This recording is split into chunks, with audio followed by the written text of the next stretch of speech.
અને બધું સારી રીતે બધું પ્રિપેર કરે એવી વ્યક્તિને હું મત આપવા ઈચ્છિત છું. જેમ જેમ પૈસો આવ્યો છે ને મોરબીમાં એમ ગાડીઓ બહુ બધી આવી છે. હાલ ચૂંટણીનો માહોલ જોરો શોરોથી ચાલી રહ્યો છે.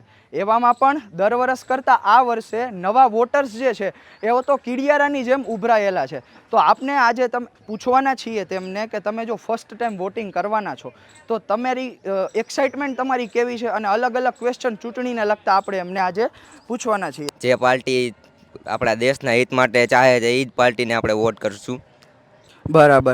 હવે તમે શું ઈચ્છો છો જો તમે ફર્સ્ટ ટાઈમ વોટિંગ કરવા જશો? બરાબર, અત્યાર સુધી તમને એમ થતું હોય કે ઘરેથી મમ્મી પપ્પા જાય છે પણ મારો તો વારો આવે નહીં, 18 વર્ષ પૂરા થયા ન હોય, બરાબર, તો તમને કેવી એક્સાઇટમેન્ટ છે? ગયો ભલે બહુ જ સારી એક્સાઇટમેન્ટ છે કે મારો ફર્સ્ટ ટાઈમનો એક્સપિરિયન્સ છે કે એમાં હું કાંઈક મને નવું જાણવા પણ મળશે કે કેવી રીતે શું કાંઈ મને થોડી ઘણી ખબર છે પણ વધારે પણ મને ખબર પડશે કે એની શું હોય ઇલેક્શનની કે મત જે આપણા દેશનું હિત ચાહતા હોય અને રોડ રસ્તાને બધું સારી રીતે બધું પ્રિપેર કરે એવી વ્યક્તિને હું મત આપવા ઈચ્છિત છું. મત તો પહેલી વાર હું આપું છું ને મત આપવો એ આપણી નૈતિક ફરજ પણ છે ને આપણે મત આપવો જોઈએ. તો અમે તો એઝ અ સાયન્સ સ્ટુડન્ટ છીએ તો અમે એવું એક્સપેક્ટ કરી કે અમને લેબ મળે, ગવર્મેન્ટ લેબ મળે, જેથી અમારે રિસર્ચ વર્ક કરી શકી, બહાર ન જવું પડે.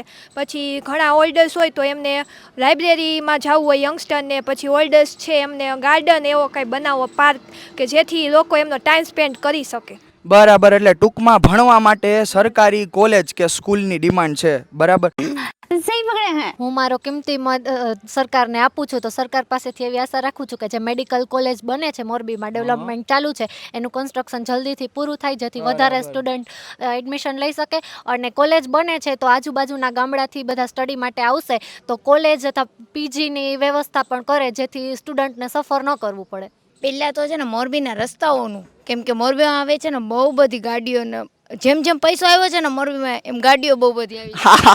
આ મેન પોઈન્ટ છે ભાઈ, આ મેન પોઈન્ટ કેપ્ચર કરજો. મોરબીના રસ્તા ભાઈ સુધારવા ખૂબ જરૂરી છે. હવે તમે કહેજો મને જરાક કે મતદાન કરવું શું કામ જરૂરી છે, એ મને કહો જોઈએ. આપણા દેશના વિકાસ માટે, અને આપણે સાચાને મત આપી તો આપણા દેશનો વિકાસ થાય. હા, તો આ બેનનો આ પોઈન્ટ ખૂબ જ સરસ છે કે જો આપણે સારા એવા નેતાને એટલે કે સારા એવા વ્યક્તિને જો આપણે આપણો કિંમતી મત આપીને તો આ વસ્તુ છે કે જે આપણા દેશના ભવિષ્યને સુધારવામાં ખૂબ જ મદદ કરી શકે. થેન્ક યુ સો મચ અમારી સાથે જોડાવા માટે. અને હું હતો તમારી સાથે વિશ્વ દેત્રોજા ફ્રોમ આરબી ન્યૂઝ.